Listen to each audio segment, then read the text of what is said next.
Welcome into another episode of the News for Jags podcast. I'm Jamal St. Cyr alongside Justin Barney, and we are counting down the days until draft day. 7. 7 days? 7. 7 days. Right. 1 week from today, and some good pre-draft luncheon today from Jags, but we are officially in T-minus 7 days and counting, man. 7 days from now, we're going to be over at the stadium and pumped and ready and getting ready to make that 17th pick in the draft. I've always liked the draft, so it's always been one of my things. Me too.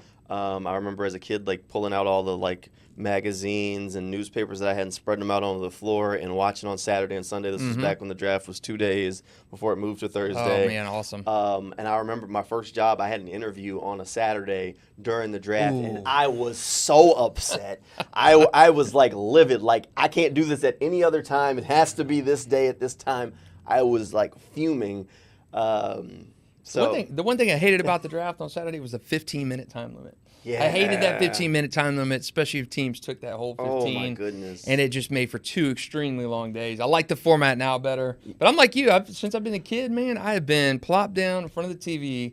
And whether it was with friends, my friend Hayes Carlin and I used to order pizza and make the draft that Saturday, just an entire event. So I've been, like you, I'm draftnik, man, for as long as I can remember. It's an event. It is an event. It's an event. I love it. I wish it wasn't spread over 3 days now. I preferred it with the 2 days. If they started on Friday and did Friday and Saturday, that would be maybe a little bit more ideal, at least for me. But I know some folks like the Thursday night, so I'm sure they're going to be sticking with the Thursday night. Yep. So Thursday night, Jaguars do first-round picks. We talked to Doug and Trent a lot about what they're going to do in the first round. Before we get to that moment, before we start talking about any more about the draft, because we've already kind of started down that road, our last episode talked a little bit about Trevor's contract situation. Today, as we caught up with Trent Baalke and Doug Pederson, Alessandra asked Trent about Trevor's contract. He said they're working on it, but he doesn't have maybe a deadline of exactly when that deal will get done. Try not to force anything. We've had some great talks, some great conversations. I spoke with his agency again last night. We're working, but you can't force this stuff. I said the same thing with Josh's situation. I said it would take some time. It did. But we were glad that it got completed when it did, so we could go into this off-season program knowing that that's behind us and we can move forward. So we're working at it. We'll continue to work at it. Ownership's involved, obviously. Coaches involved. We're going to put our best foot forward and hope to get something accomplished here. All right, so you heard it. Trent's working on it. He talked to Trevor's people. They're going back and forth. Look, I think everyone can agree that the deal is going to get done eventually. I don't think it's going to get into that toxic point where there's a franchise tag and all that thing, and Trevor's talking to the media about I don't think it's going to get to that point. I do think a deal is going to be done soon. I've said it a few times on the podcast. I'm pretty sure the deal is going to be done before training camp. I would be surprised if it's not. You said for a while that you thought it would be done before camp. I do think it'll probably follow that Justin Herbert type pattern more so than Joe Burrow. Joe Burrow didn't sign until really game week 1 last year. Justin Herbert signed the second day of training camp. So I do think Trevor, his window, I think he gets it done probably in that training camp, maybe over the summer, and it drags into training camp. But I do think it gets done because, again, it gives Trevor, we talked about this the other day, it gives Trevor stability. That's it. And it gives the Jaguars flexibility and also locks in that contract before that inflation jacks up in a couple years. So we've seen the issues with Dak and other quarterbacks where it's every year, you're fighting that. Dak Prescott, his situation is a perfect example. Every year, every 2 years, they're trying to renegotiate these things, and that contract just cost prohibitive. Does things, it prevents the team from being able to take additional moves, and I do think Trevor's contract will allow Jacksonville to have a little bit more flexibility. Same thing the Josh Allen contract did. You get that long-term deal, make the player happy, make his reps and family happy, and bakes in a little bit of forgiveness to the salary cap where you can structure that out a little bit. That franchise tag, Josh Allen, it was $24 million, just a dead weight on the books. And then that $142 million contract gives Jacksonville that ability to stretch out over a period of time. I think Trevor's will as well, and we'll be good to see Trevor in here a long time. Keep in mind, his fifth-year option, if he plays on that, is very similar to that franchise tag number for Josh Allen. It's right around $24, $25 million is all guaranteed right there on the books at one time. Yeah, and I think Justin Herbert's was 29, Yeah. so it was up there for that, and he's actually playing on that 5th-year option number. Joe Burrow, they tore his contract up and said, hey, you're not going to have to play on that 5th-year option. Your new deal starts now, or new deal starts this year instead of playing on that 5th-year option. So different ways to skin a cat for Jacksonville. So I guess we can go shuffle the boards, take all the quarterbacks off the Jaguars board. No Michael Penix or Caleb Williams coming to Jacksonville. So I don't know if anybody expected that. I hope you didn't. If you did, I don't know. How I always think it's good to take a quarterback flyer every couple years in the draft to stash on the practice squad. Same thing, running back. I mean, you take those skill position guys. That's late, something but you're talking late. You're talking round. like 6th, 7th round. Yeah, I think it's good to do that. Gardner Minshew type of guys where you can draft and develop, and that's something that Jacksonville just got away from doing during the later Jack Del Rio years, the Gus Bradley years, Marone. You just did not draft that developmental quarterback and really kind of hamstrung you. So I always think you should pay attention to that. I don't think Jacksonville this year's in position to do that yet. Mac Jones, C.J. Beathard, and Trevor Lawrence on the roster. They've already spent their developmental quarterback draft pick on Mac Jones, 6th-round pick to the Patriots to bring him home. All right, so switching gears to the draft. Let's get back to it. So the Jaguars have that 17th pick. A lot of options on the table, a lot of talk. So we did our group mock. We each did our individual mock drafts over on News for Jacks yesterday. Over on newsforjacks.com on the sports page. You can go check those out right now, whether you're watching it on News for Jacks Plus. There's also a vote at the top where you can vote for the best class. We won't campaign right now for our classes, but we did all go different routes in the first round. Right.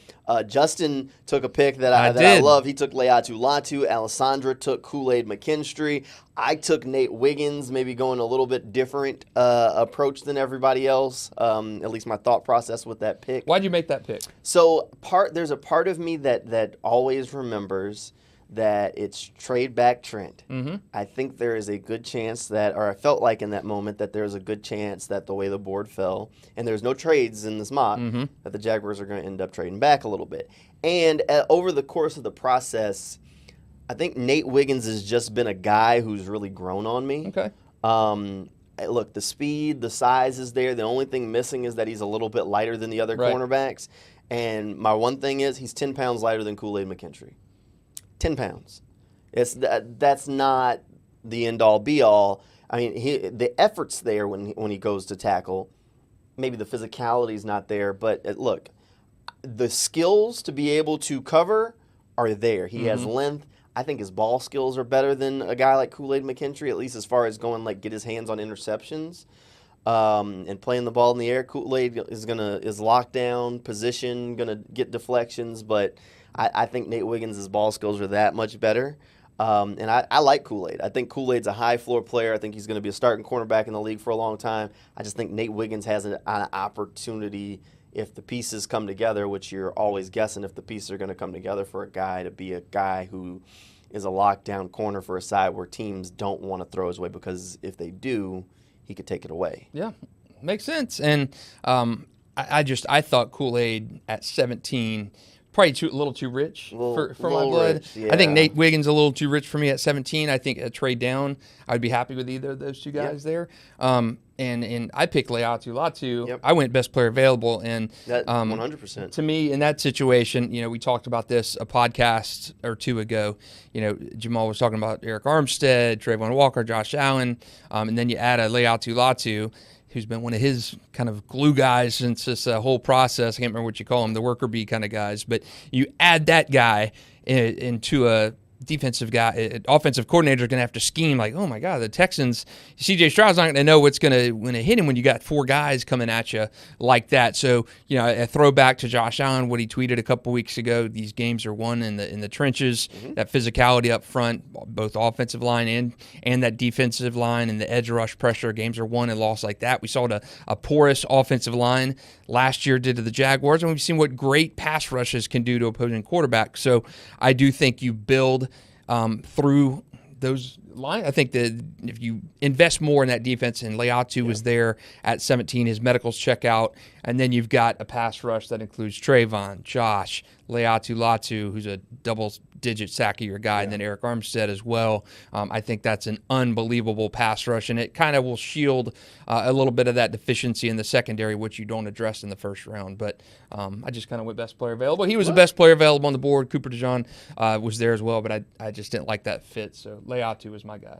And the layer to add to that is Terrion Arnold, Quinyon Mitchell. All three of the top receivers were all already gone. And Leatu Latu, look, I can't argue against that pick too much. I mean, the only thing you can say is, well, they don't need an edge, but Leatu Latu to me is one of the better pass rushers in this year's draft class. I remember Dallas Turner was still available. I don't remember if Jared Verse was still there. I don't remember. But regardless, Leatu Latu was his pick in our mock draft.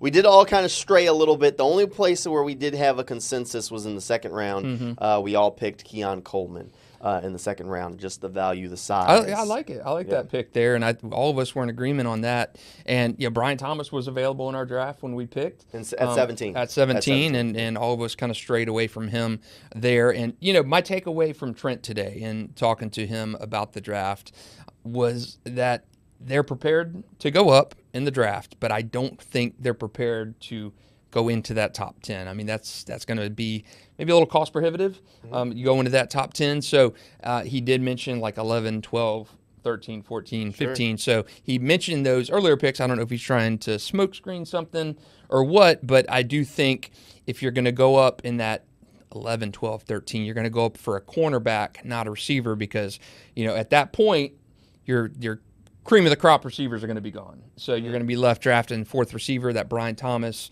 Keon Coleman type. Yep. You're in that 11, 12, 13 range. You're going to be able to get the number one corner on the board, potentially with the Terrion Arnold.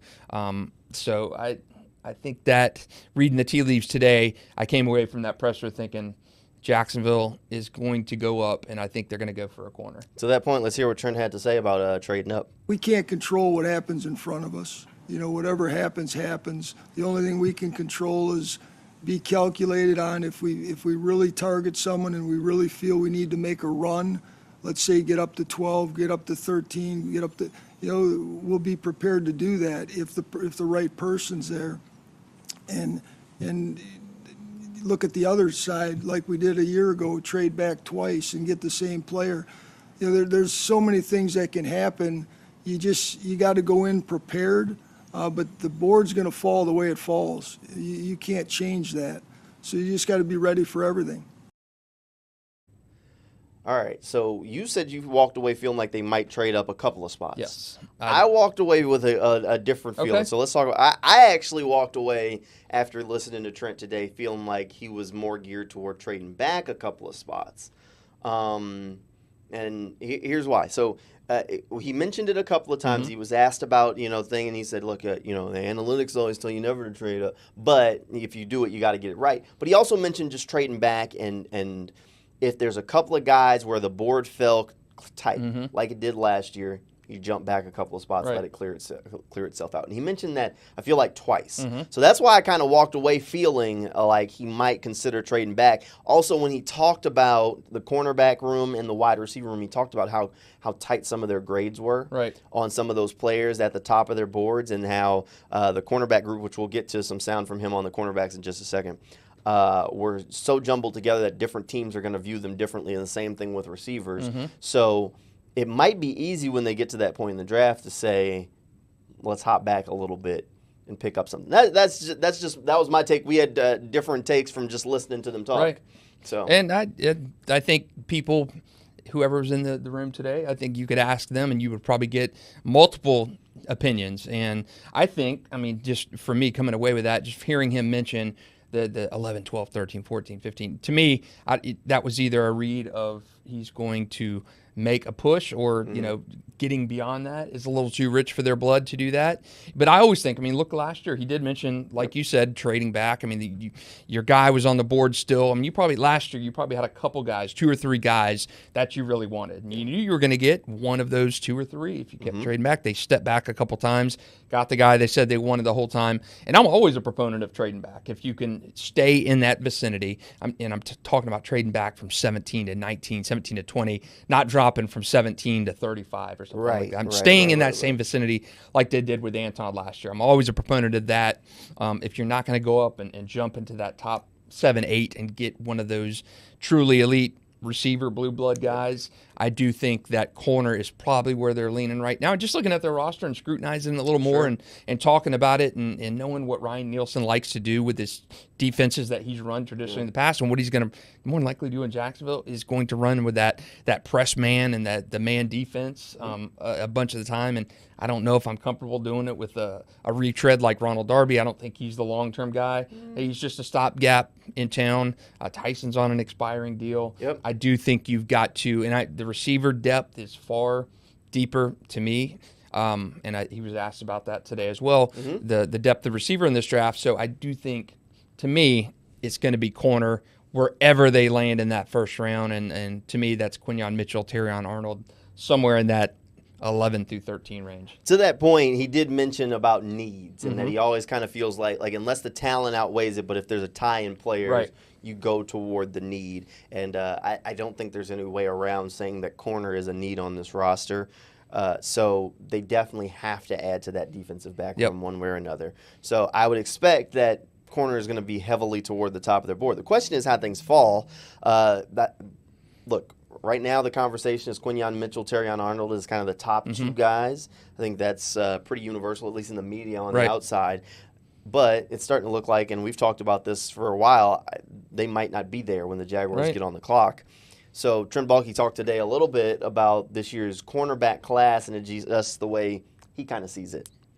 I think it's a good group. I think there's, I think if you looked at 32 boards, you'd probably find 28 different ways to stack the top 10 corners in this draft. You might find 32 different ways.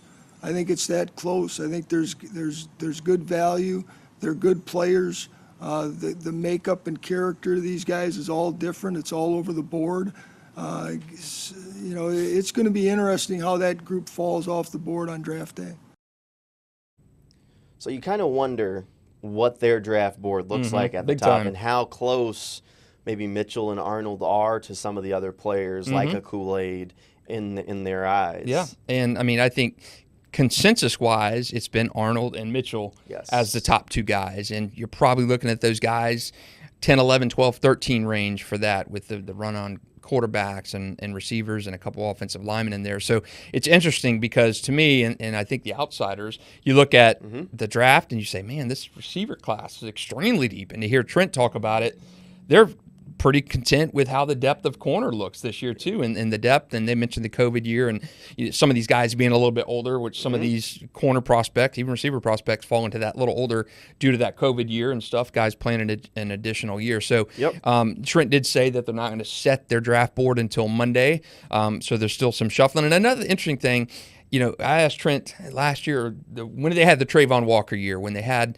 that pick for the number 1 pick for the second time, have you fielded interest in that call? And he said, we've had, some feelers and stuff, but nothing really offered. And I asked Trent today, if pre-draft, are you making contingency plans? You have kind of a plan in place. Are you calling up to teams and kicking the tires on them and saying, hey, we're interested in this pick? And he said, no, I don't believe in trading before the draft unless you're going all the way up to number 1, which I thought was interesting, just the difference in philosophy. You look at a team like the Vikings who've already made a trade up to get a first-round pick, an additional first-round pick. So it's so interesting to see, and I think it was interesting for him to peel back that curtain a little bit. Got to see who's on the board. See who's on the board. And I mean, you're unlike the Vikings, who you're getting an additional first-round pick to maybe package and trade up to get a quarterback. So I think it's interesting to see just the dynamics in teams and just how differently they view this from even us. Yeah, the Vikings are getting ammo to try and possibly make a move.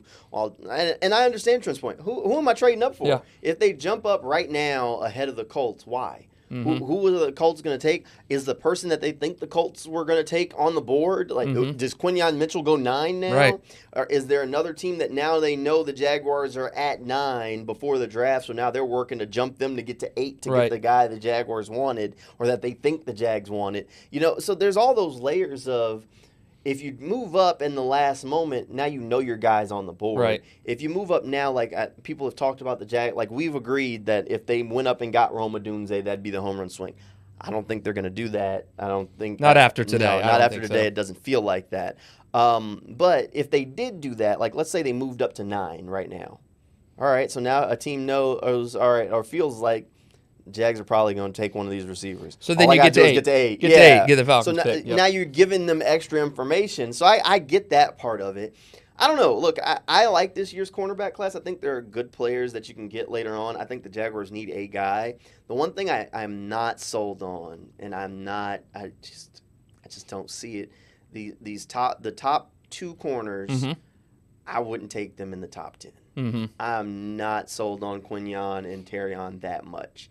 I like Quinyon better than I like Terrion. I think both of them are going to be good players, but in this, I don't see top 10 pick when I watch them. I'm with you.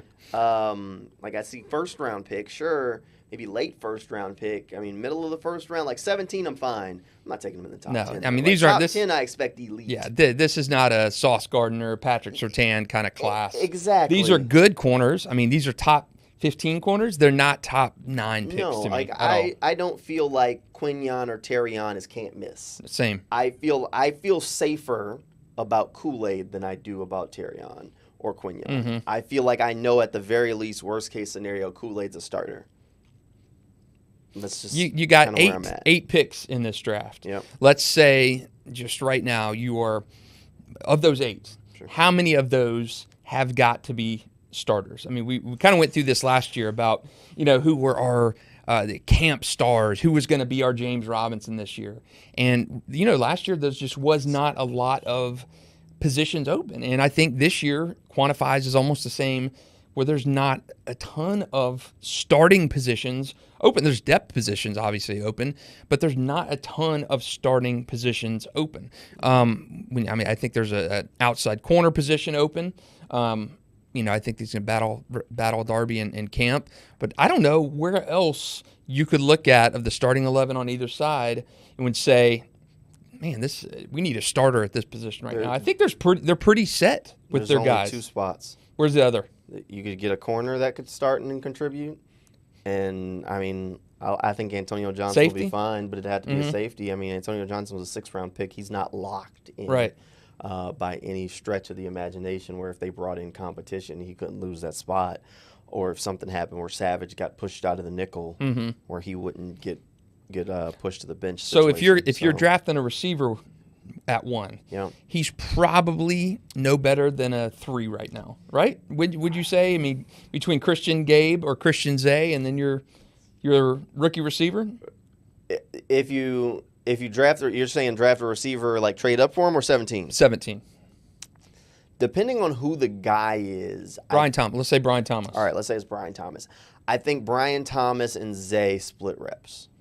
So a 3 right now. Yeah, so basically he ends up being your 3rd wide receiver, yep. So when you factor that out, now if I mean, we're looking long be, term, and let me also rephrase, he'd be the 3rd wide receiver. That doesn't mean he's going to play the 3rd amount of snaps at wide receiver. Yep. Yeah. So you're talking a number 3 / receiver, and to me a receiver, unless it's one of those blue bloods, those 3 guys, that receiver pick is for the future more so than now, because you're getting into a point next year where Zay's going to be gone. Christian Kirk has his contract is getting to the point where you could move on from Christian, restructure him. Gabe Davis will be here, obviously, but you're drafting a receiver maybe more for next year. You're drafting a corner more for right now. Right, yeah. A corner's for immediately, but I mean, maybe not. It just depends on who the guy is. Like if you can draft a corner and them not have to play. I think Darby is a spot starter. I think Darby, if he starts this year as the starter on the outside, it's not the end of the world. Right, same. We were talking about Jeff Okudah being that. Right. So I feel like that's where they're at with it. So if they do go corner in the 2nd or 3rd, that guy isn't immediately thrust into the lineup. Similar to what the Falcons did last year with Jeff Okudah. They drafted can't think of his name, Clark Phillips or something like that, I think it was the guy's name. But they drafted him a little bit later on in the draft. Ryan Nielsen was there. That's why I'm using this scenario. But Jeff Okudah was the starter. Jeff Okudah gets hurt and wasn't necessarily playing great. Late in the season, Phillips gets his opportunity. I think his name was Clark Phillips. Last year's draft feels like so long ago. But he was pretty good. I don't know how he graded out when he played in Atlanta ultimately, but they got his feet wet so that way you can start to see what you have.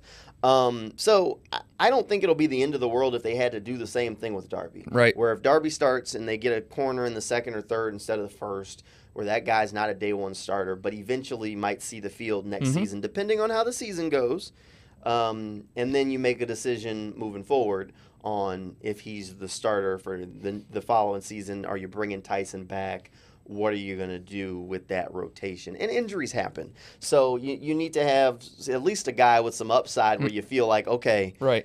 Am I going to get a single or a home run here, as opposed to a guy you know is going to walk out and strike out. So of those 8 picks now, how many are starters? How many do you need to be a starter? 2? 1? None? I don't think you have to score a starter. I really don't. Look, I think the offensive line could be upgraded. I think at this point the Jaguars have shown us that they don't agree with me. Right. Which is fine. Look, all right. I think the offensive line should be better and should be upgraded. We've said that for 2 years. We've said that for 2 years, and even when I said they should use the first-round pick on an offensive lineman, Justin thought I was crazy to start with. Yeah, again, best player available. If there's a guy at 17, but I know we've seen this on social media when you pose that question, and I think Aaron Beasley said it the other day on 1010 about an offensive lineman. It's growing on people. You've got to get better on the offensive line, and you definitely there's no greater example of that than what we just sat through in 2023, where Trevor, your franchise guy, who you're going to pay a boatload of money to, was getting beat up right and left. The depth, the injuries, the suspensions, everything went wrong in the line. You had nothing behind that. Right. You had nothing behind that. But right now with Cam and Anton, I feel good about those guys. Anton year 2, he's going to be better. Cam is a top 17 tackle in the league. You know what's good there. Sheriff is going to be better. Hopefully he's healed up. Cleveland and Morris, okay. So I think, on paper, I think you're probably, again, at a league average or slightly below league average offensive line right now. Yeah. Can you upgrade that offensive line in the draft? Absolutely. But would you go tackle? Would you go guard in the first round to help out? I don't know. I don't know what you do in that situation. I think you do have to get better on the offensive line. But they are invested in the 5 they have right now. They love those guys. Large investments. They did not want to move on. They are living and dying by that sword right there. They said it before the season started last year. They're saying it again with their moves and transactions now. So they are obviously entrusting Phil Rosser with the running it back with the same guys with the addition of Mitch Morris and saying, hey, we'll give that a red shirt year with that offensive line, the issues you had to face. We'll see what happens. Look, it's definitely going to be interesting. I don't think they have to score a starter though. If they do, I think there are positions that they know they need to add to. Do those players have to be starters day one? I don't think so. Like if you draft a wide receiver, like we just said, he's wide receiver 3. That's, I guess, a starter in the NFL now. But again, if it's not one of those elite guys, they're probably not going to get rid of Zay in that scenario, which then how much of a starter is that? It's easier to get certain guys at certain positions on the field than others. If you draft an offensive lineman at 17, there's a strong chance that they don't start the season as a starter, but maybe an injury happens and they get an opportunity.